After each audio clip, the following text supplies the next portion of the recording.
আসসালামুআলাইকুম ওয়া বাৰাকাতুহু।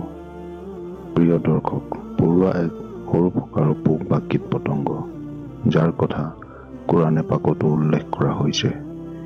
এই পৰুৱাৰ নামত আল্লাহ তাআলাই কোৰাণে পাকত এটা সম্পূৰ্ণ সূৰাও নাজিল কৰিছে, মানে সূৰা নামাল। মনত ৰাখিব, নামাল পৰুৱাক কোৱা হয়। প্ৰিয় দৰ্শক, যাৰ ঘৰত পৰুৱা হয় দৰাচলত সেই ঘৰৰ মানুহ অসুবিধা পায় আৰু বিভিন্ন ধৰণৰ উপায় উলিয়াই পৰুৱাবোৰ বাহিৰত উলিয়াবলৈ। প্ৰিয় দৰ্শক, আজিৰ এই ভিডিঅ'টোত আমি সেই ঘৰৰ উদাহৰণেৰে এটা আচৰিত ঘটনাৰ সম্পৰ্কে আপোনালোকক ক'ম। যিখন ঘৰত পৰুৱা ওলোৱা বন্ধ নহয়, এই সত্যতা গম পোৱাৰ পাছত পৰুৱাৰ লগত আপোনালোকৰ যি শত্ৰুতা আছে সেয়া বন্ধুত্বত পৰিণত হৈ যাব। এই সত্যতা জানিবৰ বাবে ভিডিঅ'টো শেষ পৰ্যন্ত চাব, আৰু আপোনালোকে যদি এতিয়া পৰ্যন্ত মোৰ চেনেল ইছলামিক চাবক ছাবস্ক্ৰাইব কৰা নাই তেন্তে ছাবস্ক্ৰাইব কৰি দিব। প্ৰিয় দৰ্শক, যিখন ঘৰৰ পৰা পৰুৱা ওলাই নাযায় সেইখন ঘৰৰ সত্যতাও আজি আপোনালোকক ক'ম, কিন্তু তাৰ আগতে মই আপোনালোকক এটা পৰুৱা আৰু হজৰত চুলাইমান আলাইহি ৱাছাল্লামৰ এটা উৎসাহজনক ঘটনাৰ বিষয়ে ক'ম। কোৱা হয় যে এবাৰ চুলাইমান আলাইহি ৱাছাল্লাম সমুদ্ৰৰ পাৰত বহি আল্লাহৰ কুদৰতৰ সৌন্দৰ্য চাই আছিল। সেই সময়ত তেওঁ দেখিলে এটা পৰুৱা আহিল। পৰুৱাটোৰ মুখত এটা খাদ্যৰ দানা আছিল, আৰু পৰুৱাটোৱে মুখত খাদ্যৰ দানাটো লৈ সমুদ্ৰৰ পাৰত গৈ আছিল। হজৰত চুলাইমান আলাইহি ৱাছাল্লামে চাই আছিল আৰু পৰুৱাটোৱে লাহে লাহে গৈ সিপাৰ পালেগৈ। ইয়াৰ মাজতে হজৰত চুলাইমান আলাইহি ৱাছাল্লামে এটা আচৰিত ঘটনা দেখিলে। যেতিয়া পৰুৱাটো সমুদ্ৰৰ কাষত পালে, ঠিক সেই সময়ত সমুদ্ৰৰ পৰা এটা ভেকুলী ওলাই আহে আৰু মুখখন মেলি দিয়ে, আৰু পৰুৱাটো ভেকুলীৰ মুখত সোমাই যায়। তাৰ পাছত ভেকুলীটো আকৌ পানীৰ তলত সোমাই যায়। এই গোটেই ঘটনা চুলাইমান আলাইহি ৱাছাল্লামে চাই আছিল। অলপ সময়ৰ পাছত ভেকুলীটো আকৌ আহে আৰু মুখখন মেলি দিয়ে, আৰু পৰুৱাটো মুখৰ পৰা ওলাই আহে। হজৰত চুলাইমান আলাইহি ৱাছাল্লামে মন কৰাত এটা পাৰ্থক্য দেখিলে। ইয়াৰ আগত যেতিয়া পৰুৱাটো ভেকুলীটোৰ মুখত সোমাইছিল, তেতিয়া পৰুৱাটোৰ মুখত এটা খাদ্যৰ দানা আছিল, যিটো এতিয়া কিন্তু নাই। প্ৰিয় দৰ্শক, আপোনালোকে জানে যে হজৰত চুলাইমান আলাইহি ৱাছাল্লামে চৰাই চিৰিকটি জন্তুৰ লগত কথা পাতিছিল, সিহঁতৰ মাত কথা বুজি পাইছিল। হজৰত চুলাইমান আলাইহি ৱাছাল্লামে পৰুৱাটোক মাতি সুধিলে, এইটো কি ঘটনা হয়? তুমি এইটো কি কৰি আছা? অলপ আগতে তোমাৰ মুখত এটা খাদ্যৰ দানা আছিল, আৰু সেই খাদ্যৰ দানা মুখত লৈ তুমি ভেকুলীৰ মুখত সোমাইছিলা। তুমি ক'ত গৈছিলা? তেতিয়া পৰুৱাটোৱে ক'বলৈ ধৰিলে, হে আল্লাহৰ নবী, সমুদ্ৰৰ দূৰ গভীৰ তলত গৈ এটা শিল আছে। সেই শিলটোৰ ভিতৰৰ পৰা ফোঁপোলা। সেই শিলটোৰ ভিতৰত এটা পোক বা কীট পতংগ থাকে। আল্লাহ তাআলাই সেই পোকটোক এনেকুৱা এটা ঠাইত সৃষ্টি কৰিলে য'ৰ পৰা পোকটো ওলাব নোৱাৰে। শিলটোৱে সেই পোকটোৰ বাবে গোটেই পৃথিৱী। মোক আল্লাহ তাআলাই এই কামৰ বাবে তালিকাভুক্ত কৰিছে বা দায়িত্ব দিছে যে মই তাক খাদ্যৰ যোগান ধৰিম, আৰু আল্লাহ তাআলাই সেই ভেকুলীটোক তালিকাভুক্ত কৰিছে বা দায়িত্ব দিছে যে সি মোক মুখত লৈ পানীৰ তলত সেই শিলটোৰ কাষত লৈ যোৱাৰ বাবে।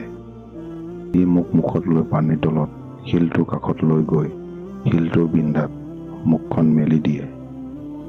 মই ভেকুলীৰ মুখৰ পৰা ওলাই সেই পোকটোৰ কাষত যাওঁ। যিটো অন্ন বা খাদ্যৰ দানা মোৰ মুখত থাকে, মই তাৰ সন্মুখত থৈ দিওঁ। এই ভেকুলীটো মোৰ বাবে ৰৈ থাকে। মই আকৌ সেই ভেকুলীটোৰ মুখত সোমাই যাওঁ।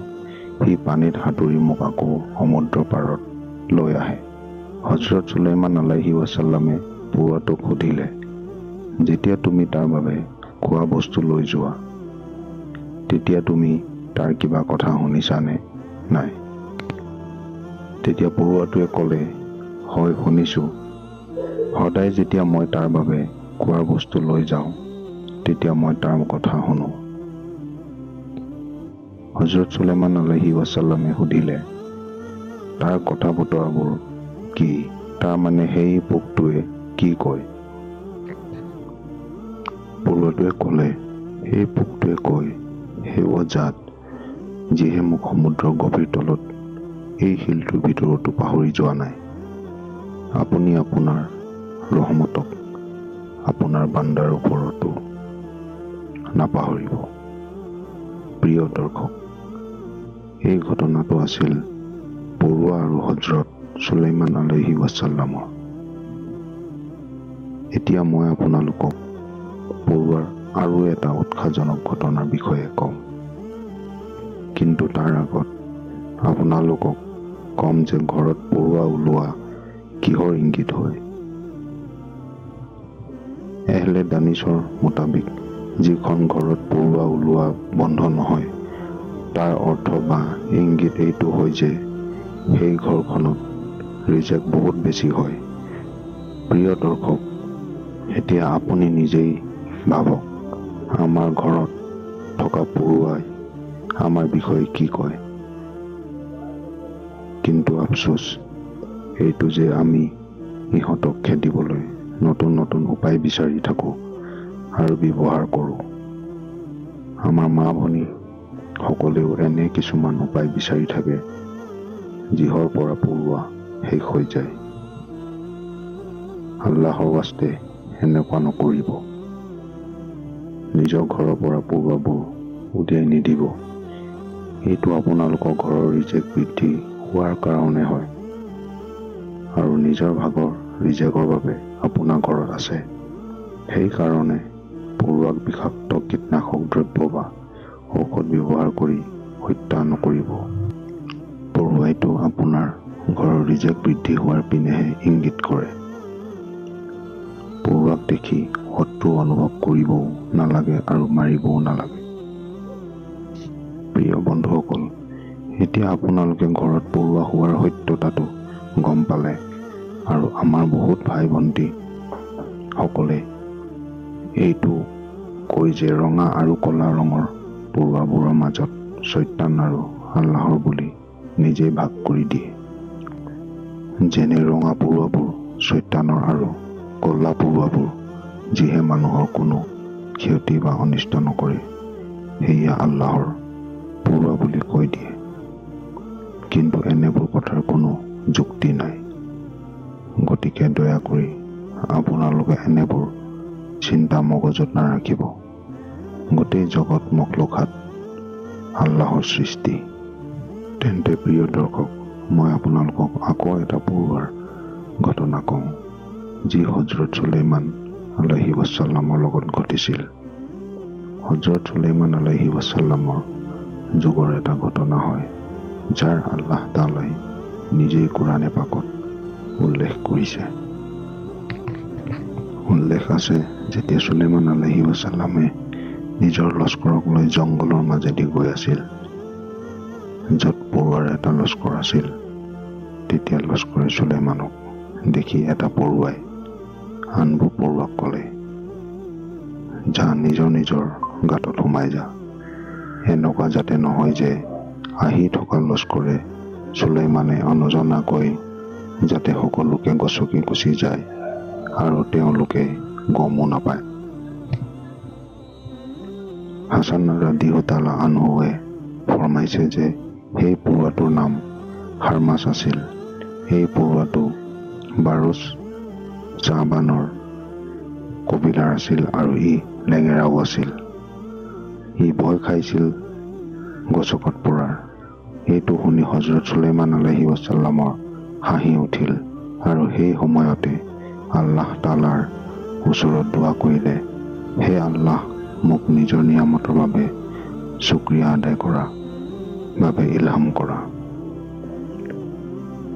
যিটো আপুনি মোক উপহাৰ দিলে, অৰ্থাৎ চৰাই চিৰিকটি আৰু জন্তুৰ মাত বুজি পোৱাৰ, যি নিয়ামত আপুনি মোৰ ৱালিদৰ ওপৰত কৰিলে, সেই মুছলমান মুমিন হ'ল আৰু মোক নেক আমল কৰাৰ তৌফিক দিলে। যিহত আপুনি আনন্দিত হয় আৰু যেতিয়া মোৰ মত আহিব, তেতিয়া আপোনাৰ নেক বান্দাসকলত মোক চামিল কৰি দিয়ে, যিসকল আপোনাৰ বন্ধু হয়। হজৰত চুলাইমান আলাইহি ৱাছাল্লাম যিহেতু চৰাই চিৰিকটি আৰু জন্তুৰ মাত কথা বুজি পাইছিল, সেয়েহে হাঁহি দিছিল। প্ৰিয় দৰ্শক, আল্লাহ তাআলাক সেই পৰুৱাটোৰ আদা বহুত পচন্দ হৈছিল আৰু সি নিজৰ কবিতাৰ বাকীবোৰ পৰুৱাৰ চিন্তা কৰিলে। লিহাজা আল্লাহ ৰাব্বুল আলামিনে সেই পৰুৱাটোৰ কথা নিজৰ পাক কালাম কুৰাণে মজিদত উল্লেখ কৰিলে আৰু সেই পৰুৱাটোৰ নামৰ সম্পূৰ্ণ এটা সূৰা নাজিল কৰিলে।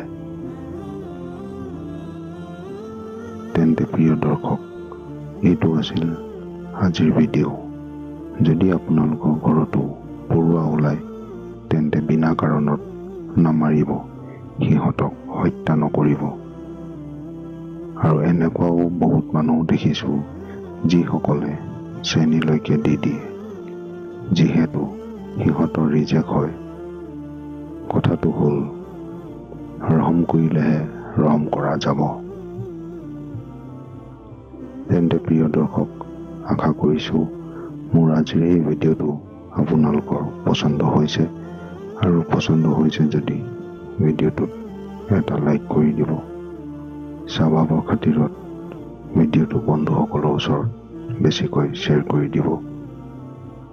মোৰ চেনেল ইছলামিক স্বভাৱ ছাবস্ক্ৰাইব কৰি দিব, লগতে কাষত থকা বেল আইকনটো টিপি দিব, যাতে মই যেতিয়াই নতুন ভিডিঅ' আপলোড কৰিম তাৰ নটিফিকেশ্যন সকলোতকৈ আগত আপুনি পায়।